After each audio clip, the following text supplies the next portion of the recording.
just that you need to set the tone, and you need to guide the decision making at that level, to sort of protect the interests of the organization around professionalism, professional development, education, all this, the standards that we have to keep, the discipline, and yes, even our interaction with other stakeholders internationally and locally as well. And so we are the face of that. So you need that, and you need the council, and you are involved in all the other engagements that we have with the stakeholders. So it's a leadership role in that sense. So my experience, it happened during COVID. So unfortunately, for instance, one of the key things you do is the speeches that you make, like the convention, they set the tone. So my speech in 2019, going into 2020, focused a lot more on research. So saying we need to do more of that, especially in the public space and so on. And then what came through from that was a whole research strategy. There's the revamping of the research committee and funds being allocated for that. And you see some of the work that we've done in the public interest space using those funds that dedicated to research, but it's broader than just the public interest space. But it was we set the tone there. And even the other thing that we worked on was the Africa strategy. How do we relate with the rest of Africa in terms of education and so on? And a strategy has been formulated, and there is also a Africa strategy sort of consultant in the likes of Michael Tichareba, and he is facilitating those relationships with the rest of the continent. So I worked on that, and I remember some of the things that I wanted to achieve as sort of decisions were achieved in our first meeting, which was a face-to-face meeting here at Cape Town. Fantastic. I remember my uncle had just passed away, so I needed to get on the plane and say I'm going to 4 or 5 that afternoon and drive to Limpopo. But then some of these decisions were made, and I remember how I was like, as easy as that? I thought this was going to be a fight, and the council said no, these are obvious, and they make the decisions too. So that was quite something. So then for the rest of the time, I did not have to be pushing through any sort of key decisions. Okay. The key decisions. Because they'd be agreed to. So now I could just facilitate discussions of whatever was coming through. That's awesome. So that's when the whole COVID thing broke. And then there were a lot of discussions and like fights in the profession. And initially I wanted to take a sort of a stance of saying, no, you can't do this, no, you can't do that. But I was counseled not to do that. I owe a lot to him. It was. And so I remember one of the last discussions we had was him being very angry with me and telling me, you are the president. You pick up this phone and speak to that guy. I was like, I don't want to speak to him.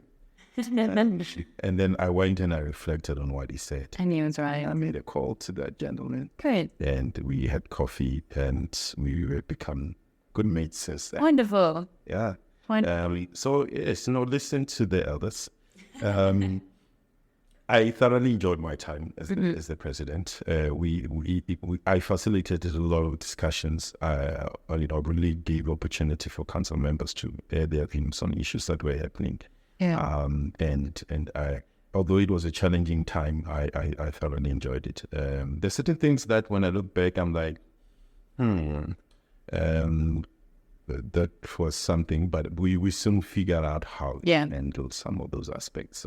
So it's easy in hindsight, right? Yeah. So I think it's what the profession need to guard against. It's just it should not allow itself to be captured in any way. Yeah. It's to be able to rise above the interests of any sections of the membership. Yeah. And so that is always going to be a challenge for at the least it needs to be acknowledged. Yeah. And there is such a challenge or a risk or a threat. Yeah. And then they just need to be able to manage that. Yeah. Yeah. I think we're nearing the end of our interview, but there's still a couple of things, well, 2 things in particular that I want to touch on. Your research that you're doing currently, when you spoke about having done research sort of throughout your career and it being something that you've always been interested in. But what is it that you are researching right now, if you are willing to sort of touch on that topic? So I basically had to be very pragmatic about what to look at.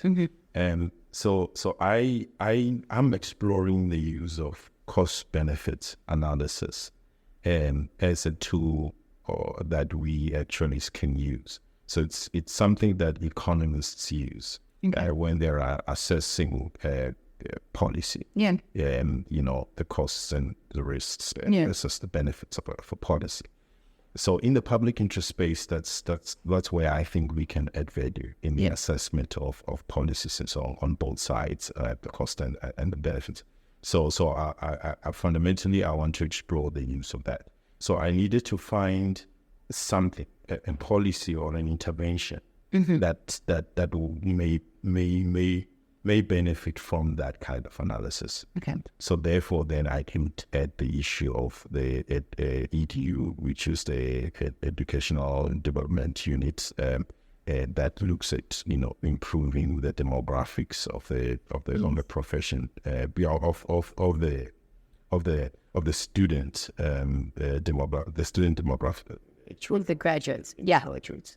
And I mean it's part of the academic development program. It's being in existence at UCT. Actually, I thought it was recent, but it actually started in the 80s. Oh, I didn't know that. But for the actuarial science program, it started in 2010.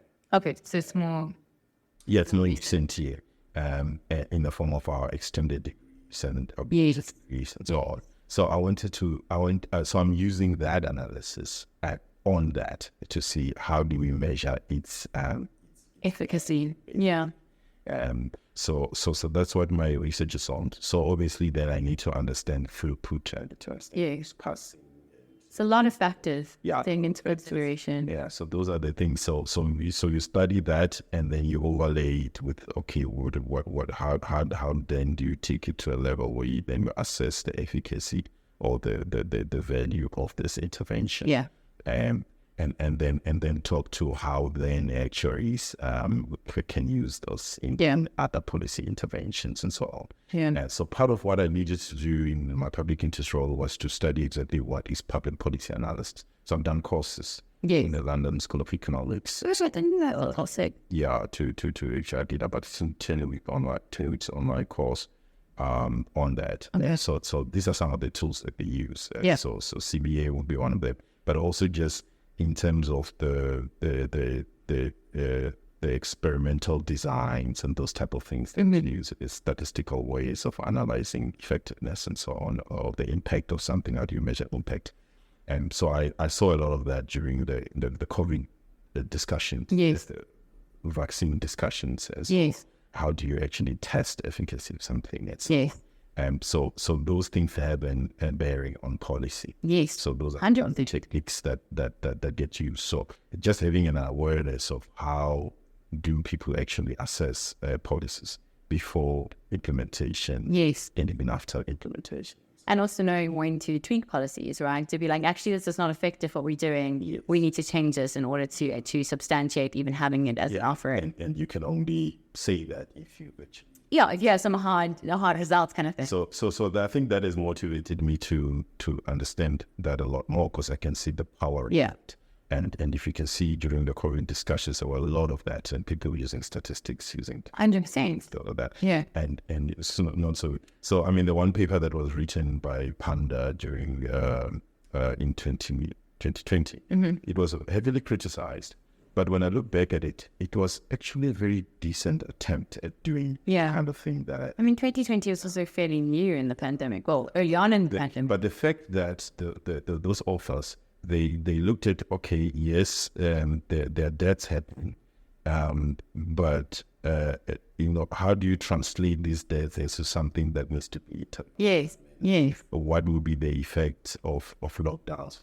A hard lockdown. Extrapolate that and they looked at the model of when you in the insurance, when you're from this at this occupation level or this rating level, from this rating level to this rating level, mortality increases by this level. So we use that. So if a certain proportion of people drop to a certain level in terms of it's like a prompt for that's what they do.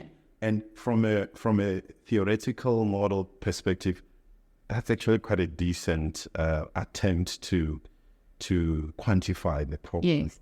So actually, one in a way should celebrate such attempts to quantify something, not liberate it. Yeah. So I was one of those that, no, we should actually encourage people to do this type of thing. Yeah. And then you want people to be thinking about it, trying to solve and predict and input. But then engage them. If you have something better, then obviously put it on the table. Yeah. That's how we can grow a society. That's also part of professionalism, right? That is part of professionalism. Yeah. Obviously, you get consent around how then people engage and so on. So 100%. That needs to be dealt with. Yeah. But just the idea of people putting their minds to how can like collaborative as opposed to combative. Yeah. And how can we demonstrate the impact of these decisions that have been made? How can we quantify that? So the fact that those authors, they thought about that, I think that needs to be commended. Hopefully they hear it. I commend such effort. I encourage such effort, and I want my students here at UCT.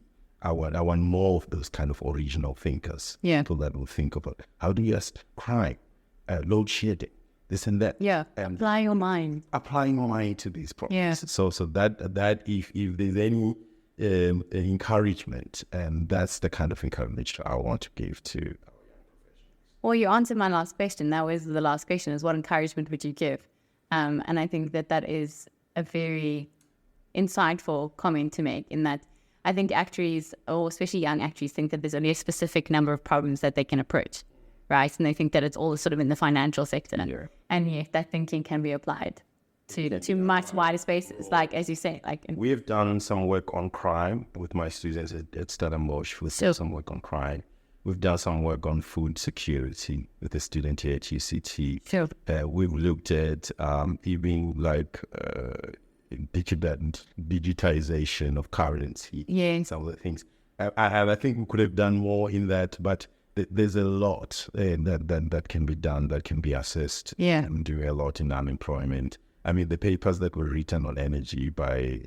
Yes, I was at the public interest seminar. Those are really interesting. I really enjoyed those sessions. And they, our mandate to them, or what we said, do a simple Excel model just to identify the key drivers.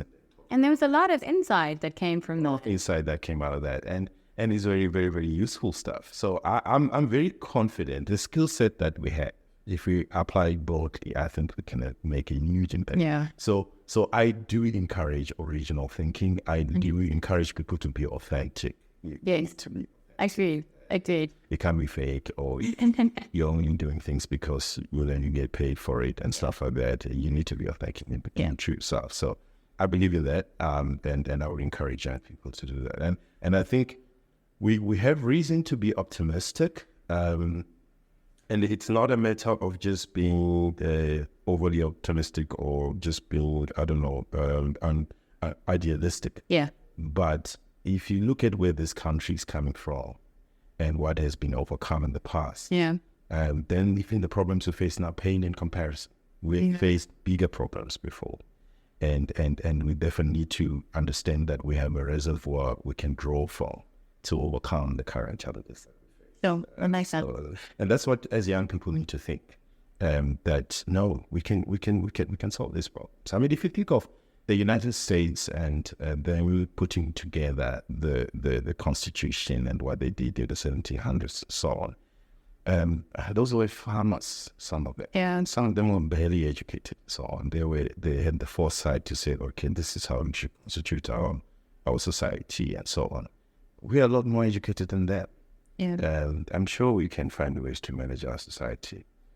So I do encourage young people to think more broadly about life. And I think also, I mean, my last sort of comment there would be, and you tell me whether you resonate with this or not, is that you're never too young to try solve problems. And like, you don't have to wait till you're qualified. You don't have to wait till you have a number of years of experience. Like, if you're passionate about a problem, go and try and find a solution. And I think